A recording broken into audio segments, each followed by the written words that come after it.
You're watching Slingshot the podcast, the misunderstood voice, the culture's power. And today, I hope you're ready for this because we're going to celebrate music. We're continuing to celebrate music. And today's episode is entitled, Last Night, a DJ Saved My Life. Yeah. Remember that jam? I do. All right. I'm joined here by Charles Gregory, What's a partner up, here What's up? in Y'all, this we work. In the building. Yeah, for sure. And last night, a DJ saved my life. I remember that. I used to jam to that. I'm old enough. Mm-hmm. Yeah, I remember. Would that be disco? Yeah, it's disco. Yeah, that's disco. Yeah, on the disco era. Fun fact. Shout out to my aunt Annette Hardiman. She was married to my uncle, the late great Gabriel Hardiman from the Gabriel Hardiman delegation, right? And so there's a big gospel group. But Annette Guest during that time was part of a disco group that was really big. I can't, the names slips my mind, but my aunt was getting it down back then. Yeah. Disco, I'm born in that era, so disco is my thing. Mm-hmm. I know my mom always tells me at the age of 2, I was out there singing disco songs. No doubt. What was your favorite song? Get Down Boogie Oogie Oogie. Oh, I used to sing it. Get Down Boogie Oogie Oogie. Yeah, it's commercials. That was a classic song. Yeah. Commercials from that. Yeah, it's cool. Yeah. So last night, a DJ saved my life. I'm going to give the credit here. It was sung by In Deep in 1982, written by Michael Cleveland, and it was absolutely a chart topper. It appeared on Billboard's R&B and hip hop singles and club single charts. And the tagline there, or the most popular lyric was, "There's not a problem that I can't fix because I can do it in the mix." Yeah. So funny. We're going to be joined by 3 DJs. Coming up here in this episode. So DJ saved my life. Well, before we bring on our special guest today, let's talk a little bit about the history of black music. Yeah, let's talk. Let's talk about it. So history of black music, it's rich, it's diverse, it's evolving. I would say the history of African American music would start with spirituals. Oh, yeah. It would start with those work songs in the fields. Yeah, I agree. And then it kind of moved and progressed into R&B and hip hop and pop and rock and soul and jazz and country, and I can keep going. Yeah, I would even argue before, our ancestors was in the fields. We can talk to the diaspora. Yeah. And the drums and the beats and that's how they told you how to get places. That's how you found people. That's how you, got into locations based off of drum beats. And, being a part of, the Divine Nine Black Greek Letter Organization, a stepping literally came from Africa. So that was a beat thing. And so that's the beats and the drums and the rhythm and the music is born within us. Yeah. I know you're always talking about the sauce. Yeah, we always got the sauce. We put the sauce on everything. Yeah. The music, we put the sauce on everything. Shout out to Sinners. I don't know if you've seen that. Oh, I seen it twice. I had to watch it twice. If you understand what I'm saying. If you say we got the sauce. Yeah. I watched it twice because you missed stuff the first time. Yeah. And I supported and watched it both times in the theater. That's what's up. Yeah, both times in the theater. Yeah. All right, shout out to Sinners. Yeah. Would love to have Michael B. Jordan join us for an episode. Come on down, Cletus. Come on. We want you up here. Come to the Slingshot. Yeah, for sure.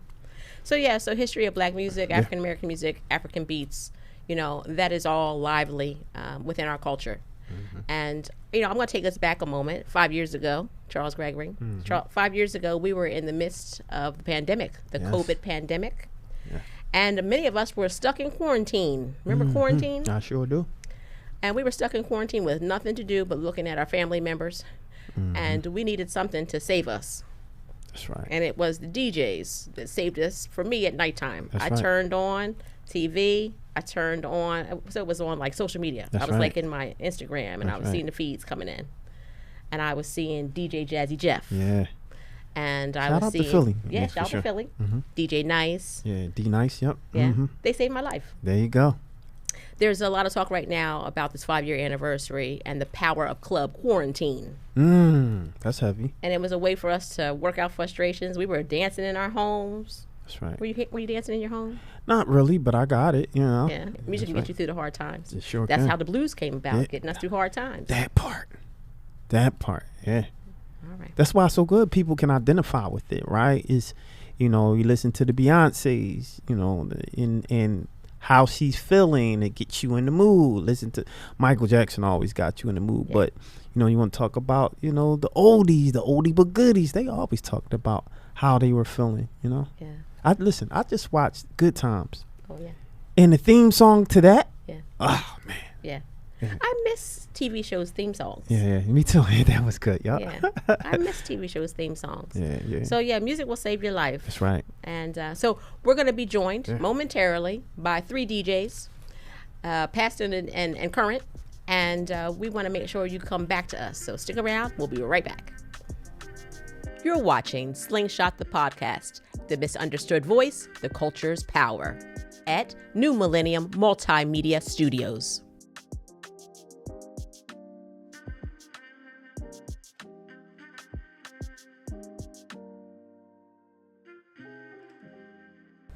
And we're back. Thanks for being with us. And I am joined on the set with 3 DJs, and we're going to talk about this episode entitled "A DJ Saved My Life." And so let's just get right to it. I'm going to introduce who we have with us today. To my immediate left, I am joined by DJ Cory Long. Hello, Ms. Khadija. Good to be with you. Nice to be here. All right, glad to have you. And then further down, we have Cory Long Sr. joining us today. Hi, Khadija, Brother Charles. Thanks for having us. All right. And all the way at the end there, we are joined by DJ Papo. Hello. All right. Good to see you today. Good to see you. So I'm just going to put it out here, you know, for transparency. DJ Papo was like my DJ from childhood into adulthood. So we come from the same town, Westchester, Pennsylvania. Okay. And the Dub C, and absolutely DJ Papo been instrumental in my love affair with various music, and he always plays my music, so I appreciate that when I ask. I appreciate you. All right. All right, well, the last segment we were talking about, you know, a DJ saved my life, and talk about COVID times. So tell me, has a DJ saved any of your lives over COVID? Or were you the DJ saving folks' lives over COVID? Well, DJ absolutely saved my life during COVID. It was a tough time, you know. I'm retired DJ. Been retired for quite some time. Formerly DJ Cory Long, and I retired some time ago. And I was retired during the pandemic. Mm-hmm. But after the death of Kobe Bryant, you know, and then the closings during the pandemic, and then it was Andre Harrell. Mm-hmm. After Andre Harrell passed, I said, I'm pulling out my turntables, and literally, I mean, when I say pull them out, we literally dust them off. And so this is my son here, Junior. He was about 10 at the time, and he assisted me in doing a mix. And so I started something called Soul School Saturdays, and therapeutically that helped me. Yeah, absolutely. Anybody else? Any stories to tell over COVID? I just basically got introduced to a lot of DJs that I never heard, play live. So that was good. Yeah. That helped me a lot. Yeah. And plus it motivated me too, because I like to scratch and do all that stuff. So, right. Watching Jazzy Jeff and everybody else do their thing. Right. So, All right. It put the bug back in my back. So, it did, right? Yeah. Yep. I'm taking y'all back to 5 years. What were we doing 5 years ago? DJ Cory Long, what about you? COVID times? You were a little younger. Yeah, COVID times. I would only say the Soul School Saturdays. That was really what was getting me, still warm with DJing, even though I didn't have a lot of gigs. But I would say that kept me in the mix more. Yeah. Kept me more exposed. Yeah. Now, we're talking to DJ Cory the One. Now, he was 10 years old during COVID, and you had gigs. Yeah. Right. Yeah, I did. Yeah. All right. All right, well, let's learn a little bit more about who's joining us today on the podcast. So welcome to Slingshot, the podcast. I'm going to start down on the end with DJ Papo, and then I'll move along. You know, I would love to hear from the three of you. Yeah, you know, just a little bit about your work. You know, what's got you into this music industry, and what keeps you in this music industry if you're still in it. Yeah, I mean, for myself, like, just growing up, the time I grew up, like, I was exposed to, you know, all the movies that came out, you know what I mean? So, like, Beat Street, Breakin', you know, all that stuff. Me and my mom used to watch karate flicks on Saturdays. So, like, all that, and then just listening to, like, Planet Rock on the radio and, like, Run DMC. Yeah. So, like, that kind of turned me on to that. Yeah. And then hearing the DJ scratch, and I was always like, how'd they do that? Yeah. So, like, my uncle had a turntable, and, like, you know, he would let me play his records, and I'd just be like, you know, trying to emulate what they do. Right. So that's kind of where it came from. Yep. But that turned me on. So I was like, ever since then, I was just like, yeah, this is it. This is it. Yeah, I love that. Who else? How'd you get into this? So for me, I was 12 years old in late 80s, and my cousin over in Atlantic City had turntables in the room. We had just went over to the beach and stopped past my uncle's house, and my cousin had these turntables, and I got hooked. I started, 12-year-old playing with the equipment, and got hooked, and that was the start of something special.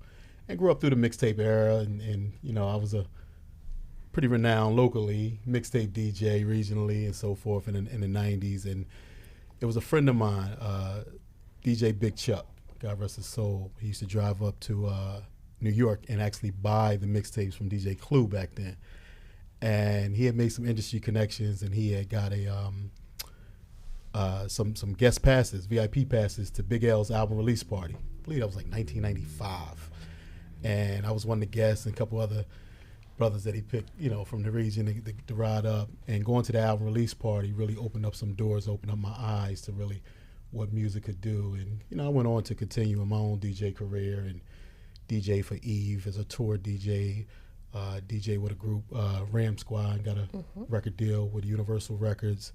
And I had my own independent label and things. And, and wound up DJing under Funkmaster Flex as a Big Dog Pitbull for a few years and on Power 99. And so I had a pretty successful career, but it was, it was that start, that exposure to Big L's album release party that did it for me, that opened up some doors. Yeah. All right, DJ Cory the One, how'd you get into this music business? Well, I didn't get no exposure like that, but... Your dad that did. Yeah, my dad, seriously, I think the first thing he got me was a DJ turntable, but it was a Bluetooth speaker connected to it. You remember that? Yeah, you was young. Then I was looking it up, like, I had an Android. I was looking up on my phone, like, how to just, like, work the thing. It was just two DJ turntables. I ended up figuring it out. Diddy ended up helping me. Shout out DJ G Diddy. Yeah. Another one of my mentors, he ended up helping me out. Then I got like a bigger controller. My dad got me a bigger controller. It was still small, but I still knew what I was doing. Then I just took it from there. Yeah. Started exploring more, like, not basically more DJing but just like more of music selections. Yeah. Old school, hip hop, country, rock. Making it all like blend together. Like I could put like a Crystal Waters song with Mary J. Blige. Like I just go everywhere when I DJ. Yeah. All right. Well, I love the appreciation for old school music too. We talk about Mary J. Blige. Older school for you anyway. So I would love to hear some funny stories y'all have to tell. I know you have some stories to tell from your time on the road, your time, in the clubs. Would love to hear some funny stories. What you have to tell? Well, before that, I want to circle back because I kind of just said, like, what got me into the music. But, like, just hearing their stories, I gotta shout some people out. Right. You know what I mean? For sure. Like, shout out Lamont. You know Lamont Tool. Mm-hmm. So he was a DJ before me, and that was the guy. I used to go over his house. He had his table set up in the bedroom. It was like that. Speakers stacked everywhere. His room was a mess. Records stacked everywhere. He always kept his records out the sleeves. Drove me crazy. Right. He had stacks of vinyl. So like we go over there, and that's what kind of like molded me in there. Yeah. Him in Paris. Yeah. You know what I mean? So just wanted to say that. Yeah. Shout him out. So, but yeah, like definitely. And just been DJing ever since that. And that was like when I was like 13. Yeah. I don't know. Like a crazy story is probably like DJing like weddings. I'm sure you got some crazy stories, but like I don't like, all right, this is gonna sound crazy. Yeah. As a DJ, I have bad anxiety, right? Welcome to the podcast. Yeah, so it's gotten crazier as I got older, which makes no sense to me. But you would figure I'd be used to things by now, DJing for 30 plus years. Right. But nah, it just got worse. So like I was doing a wedding and I like froze while I was doing like introducing like the bridal party. Oh wow. Like my brain just went blank. Wow. And I was just like, oh, sweating, everything. I was like, no. Like I was dying inside. And the guy that was doing the lights. Yeah. Because I had another DJ doing the lights. He's looking at me like. Yeah, you okay over there? Yeah, I was just like, Yeah. I choked basically is what happened. Right. But it only lasted like 30 seconds. Yeah. But it was long enough. It felt like a longer time than 30. Man, it was crazy. That was a crazy story. All right. I don't got a funny story. You don't got a funny story? A funny story. So one of my stories is when I got booked to DJ. I used to get booked by this one promoter, man. And sorry, bro, I forgot your name, man, because this is 25 years ago. I've been off the industry and the music circuit for a few decades. But going back about 25 years, the Uchi Wally song had just dropped. So we talking about 01, like around the time of 9/11. Right. Yeah, it was a big record, right? And so this promoter out in Massachusetts, he would book me to come up and do the clubs and shows, and he would have some pretty big name acts out. And in particularly, this one time he booked me, and a couple of my crew came up. He had booked the Uchi Wally guys, not Nas, just the Braveheart, just the group, right? So he put us in the same hotel, and we got up there right before, I guess an hour or so before they got up there. And so we went and checked in our rooms, dropped our bags off and everything, and went out to get something to eat. Well, when they came to get checked in, their room wasn't ready, so they just assumed, I guess, the area wasn't used to really having folks come up in town or whatever. Well, long story short, they gave them our hotel keys, and they had some girls with them and all that. So now we getting back from getting something to eat, and we go relax in our hotel room. The Braveheart guys is in our hotel room with our bags and got girls in there. Oh man, we flipped. We had a fit. You know what I mean? But it was just, thank God it was cool, and it wasn't no big issue or whatever. And we was able to just kind of, we was a little heated, but it was understandable. It was a mix up on the hotel's end, but it was crazy. It was funny, and we went on and did the show, and everything was cool. You ended up joining the party at the hotel room? No, we didn't join the party. They had to get out. Them and the girls had to roll, but it was crazy. All right.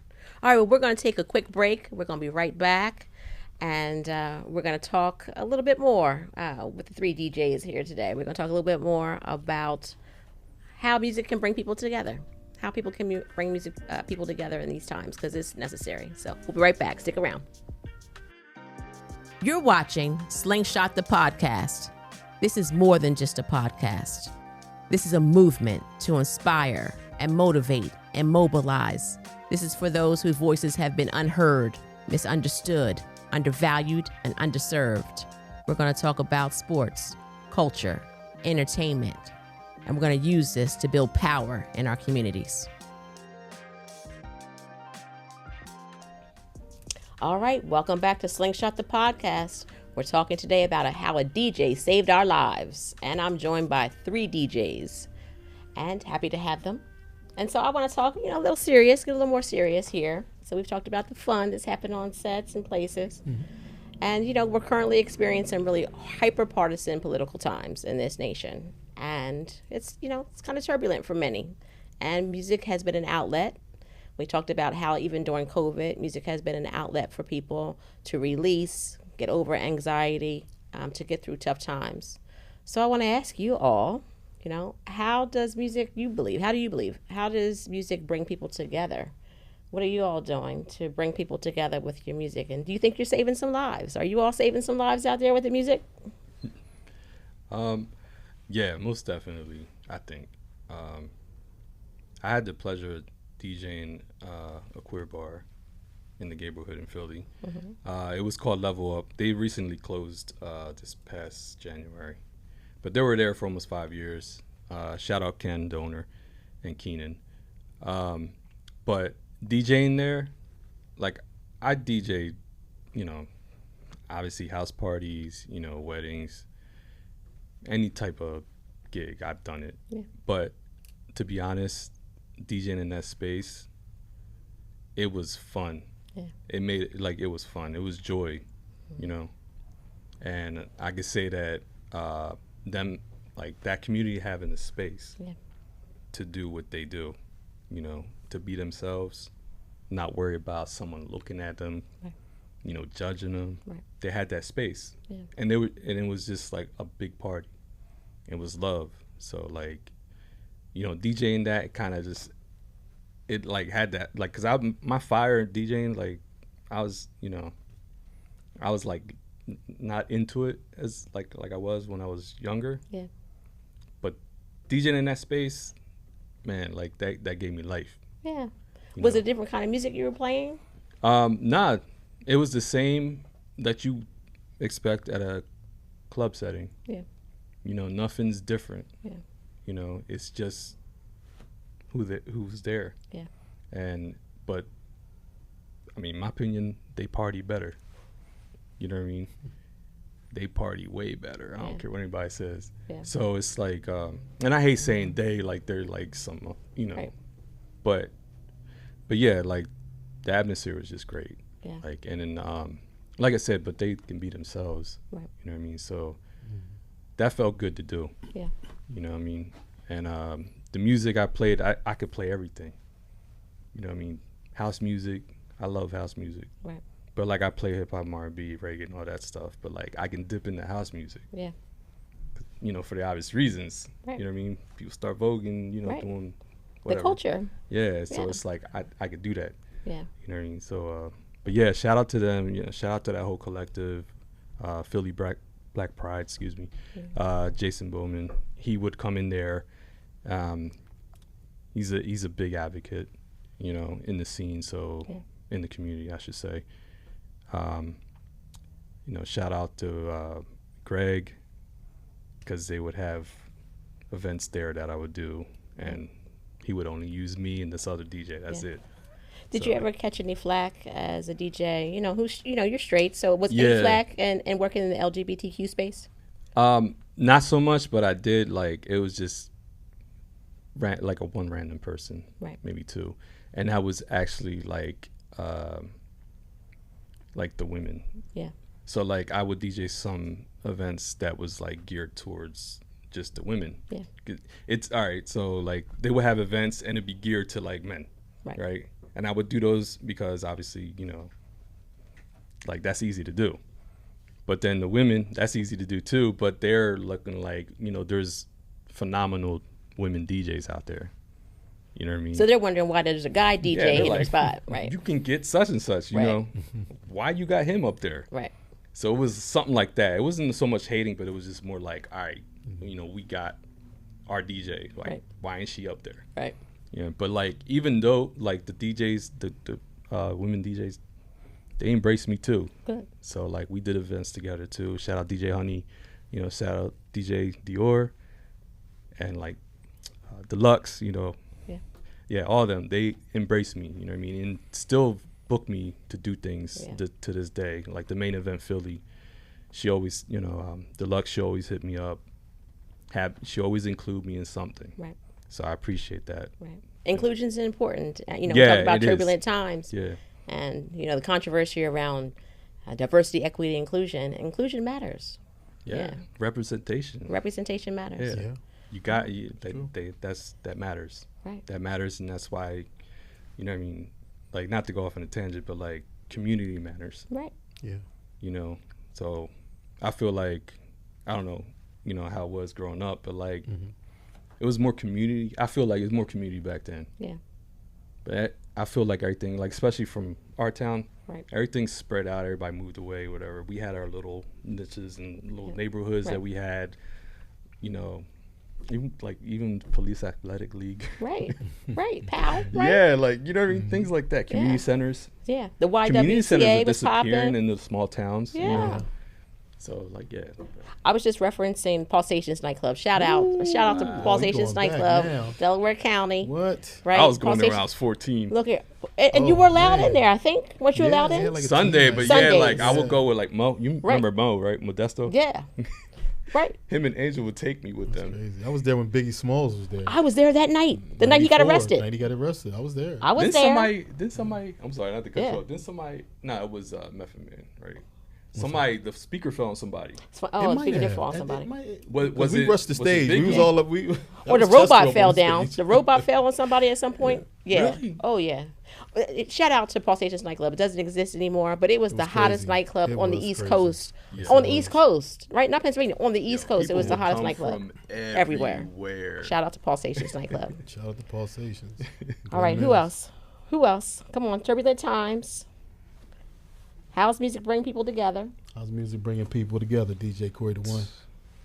I mean, you're engaged in a younger set, right? Maybe you have a younger audience. So Yeah. how are you bringing young folks together in your music? Yeah, that's the question I can answer. Yeah. I could bring a lot of young folks together, or how I'm currently bringing them together is because I think now in this like generation, it's like always music you find, or the most trending music is obviously going to be on social media.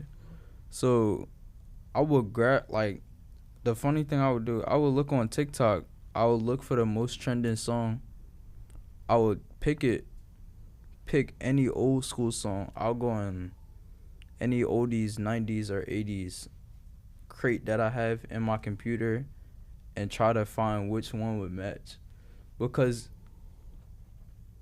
it's like, it's a lot that I think about that would be like, people wouldn't expect.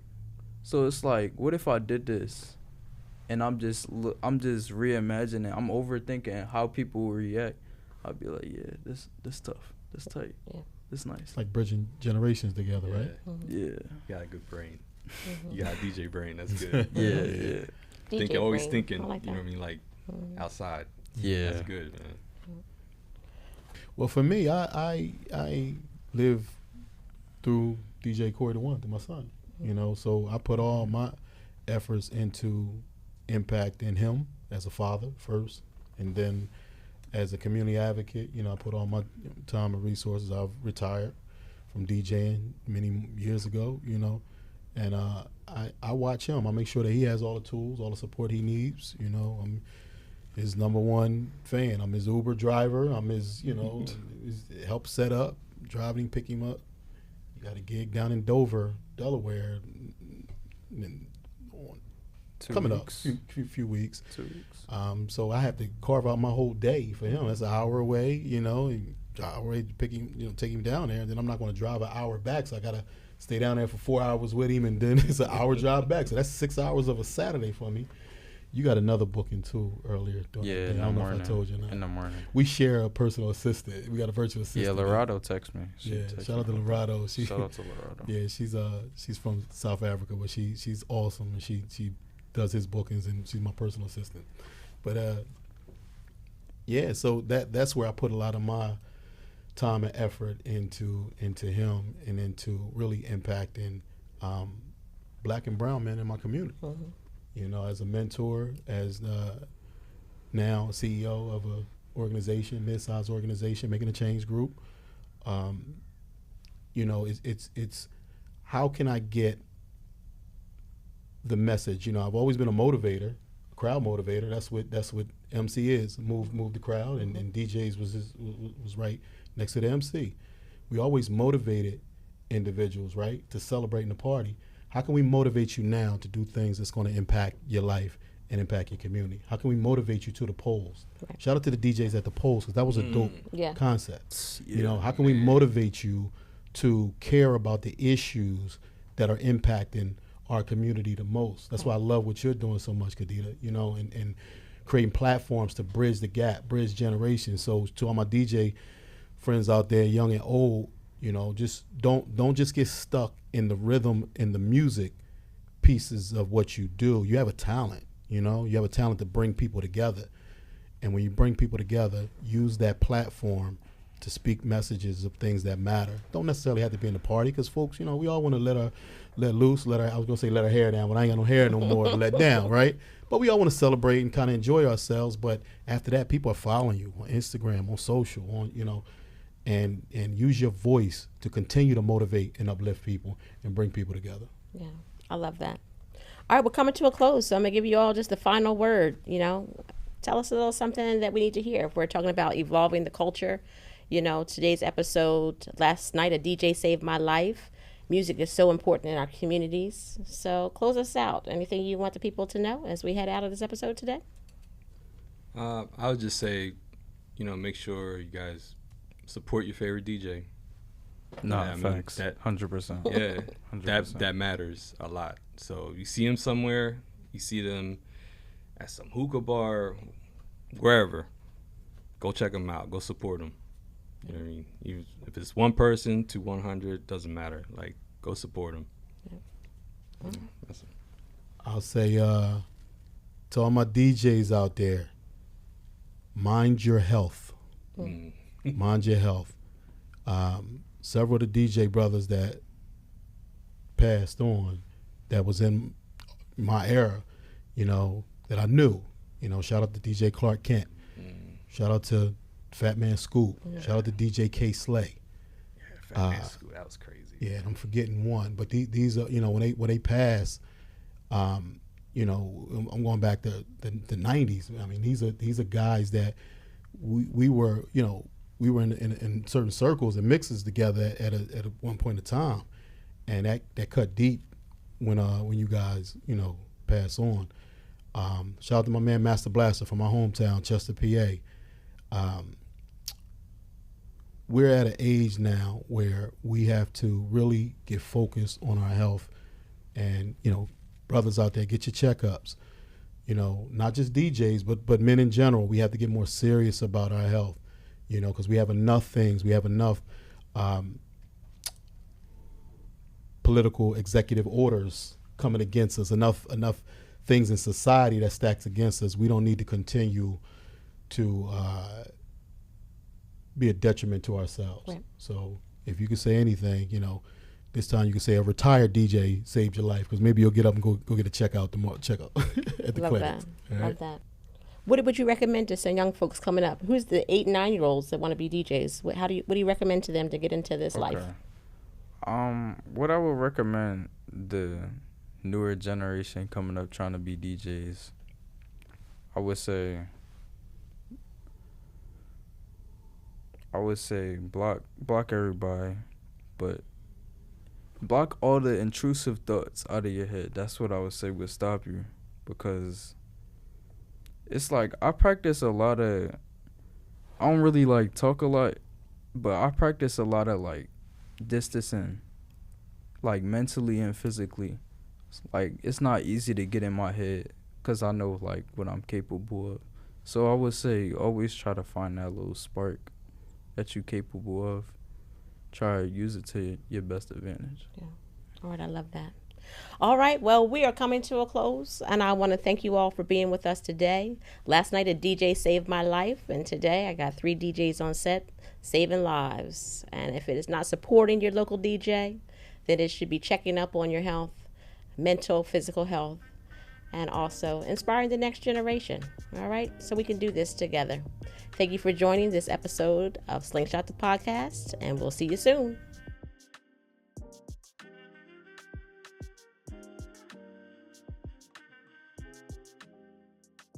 I'm Kadita Kenner, and you're watching Slingshot the podcast, the misunderstood voice, the culture's power.